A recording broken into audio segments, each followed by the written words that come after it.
Assalamualaikum warahmatullahi wabarakatuh. Saya Viva Dwi Yuniar Fitri akan menjelaskan tentang moda transportasi dan karakteristik kinerjanya. Moda transportasi merupakan istilah yang digunakan untuk menyatakan alat angkut yang digunakan untuk berpindah dari satu tempat ke tempat yang lain. Moda yang biasanya digunakan dalam transportasi dapat dikelompokkan atas moda yang berjalan di darat, berlayar di perairan laut dan pedalaman, serta moda yang terbang di udara. Efektivitas moda transportasi dipengaruhi oleh investasi peralatan dan keputusan pengoperasian oleh operator dan infrastruktur serta kebijakan transportasi yang tersedia. Transportasi memainkan peran yang vital dikarenakan penentuan jenis moda yang akan digunakan, waktu pengiriman, dan jumlah pengiriman akan berdampak langsung pada kelancaran aliran distribusi. Dalam manajemen transportasi atau pengiriman, biasanya membedakan antara pihak yang memiliki barang atau yang disebut dengan shipper, dan pihak yang melakukan pengiriman atau yang biasa disebut dengan carriers. Beberapa hal yang dipakai sebagai dasar pertimbangan dalam mengevaluasi moda transportasi adalah yang pertama dari sisi carriers. Itu biaya-biaya yang terlibat. Apa aja sih? Biaya yang terlibat itu ada biaya alat transportasinya sendiri, biaya operasional tetap, biaya operasional variabel yang besarnya tergantung pada volume angkut dan jarak yang ditempuh, dan biaya overhead. Yang kedua dari sisi shipper, itu ada berbagai ongkos yang timbul pada supply chains, termasuk ongkos lain yang terikat langsung dengan transportasi, namun sebagai konsekuensi dari pemilihan mode transportasi tersebut. Tujuan dari transportasi adalah berupaya untuk memuaskan kebutuhan konsumen dengan mempertimbangkan minimasi biaya dan memperoleh keuntungan yang rasional. Jenis-jenis moda transportasi, yang pertama udara, yang kedua perusahaan jasa pos dan kurir, yang ketiga truk, yang keempat kereta api, yang kelima air, yang keenam pipeline atau jaringan pipa, yang ketujuh intermodal. Udara atau pesawat. Karakteristik kinerja transportasi udara dibagi dalam beberapa aspek tinjauan, yaitu yang pertama, kecepatan. Transportasi udara memiliki keunggulan dalam kecepatan.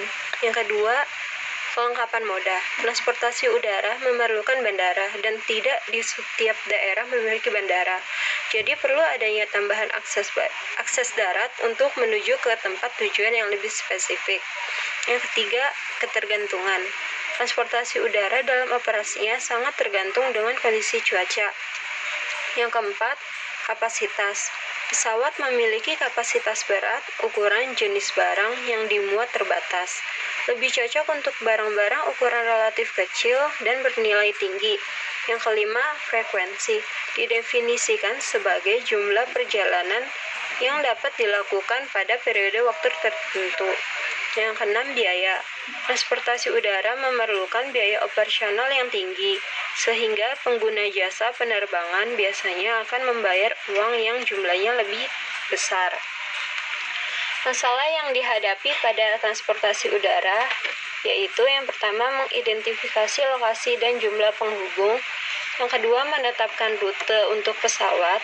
Yang ketiga, mengatur jadwal pemeliharaan untuk pesawat. Yang keempat, menjadwalkan kru pesawat. Dan yang kelima, strategi penetapan harga. Perusahaan jasa pos dan kurir. Keunggulannya itu yang pertama, pengiriman cepat dan dapat diandalkan. Yang kedua, operator paket untuk pengiriman barang dengan volume kecil dan waktu yang sensitif. Selain itu, memungkinkan pengirim untuk mempercepat aliran persediaan dan melacak status pengiriman. Yang ketiga, operator paket mahal. Yang keempat, transportasi yang tepat untuk bisnis online atau e-commerce. Yang kelima, inventory dalam kurung in transit sangat rendah.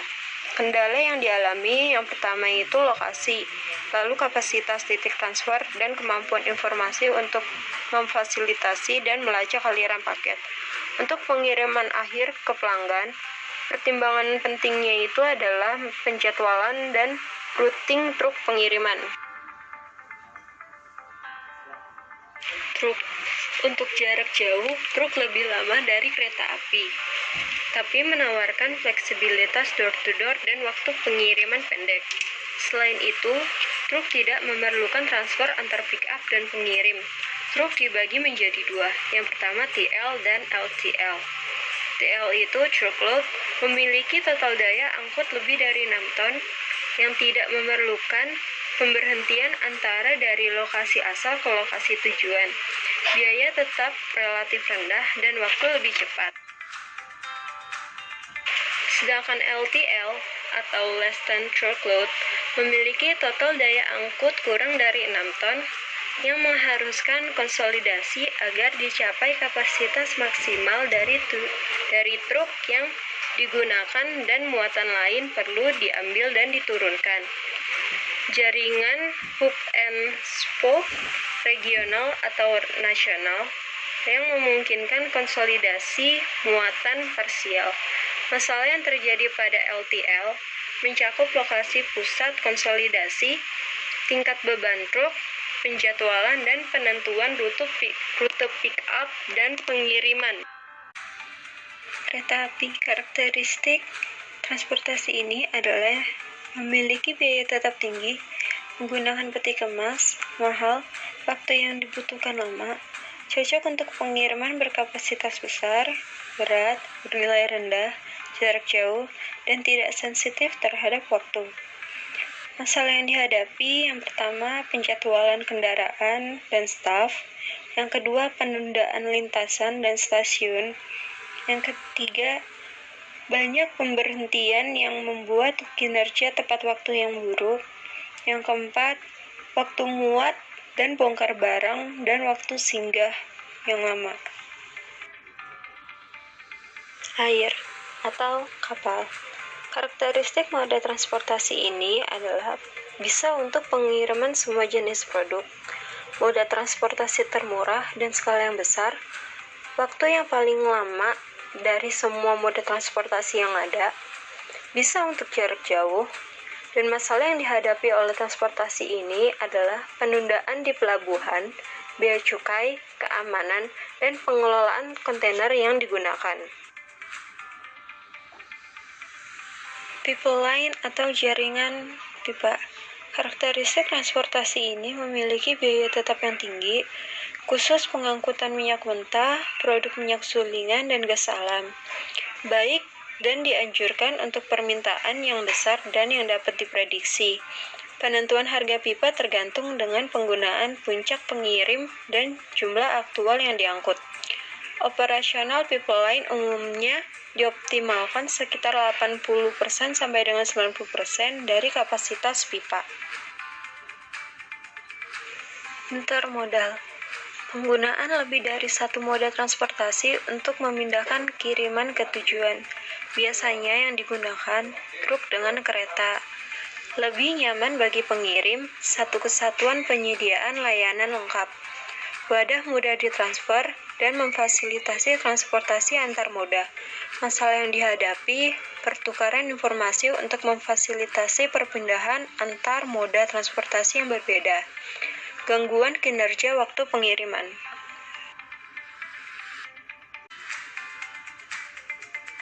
Hasil kesimpulan dari setiap moda transportasi yang telah dijelaskan sebagai berikut.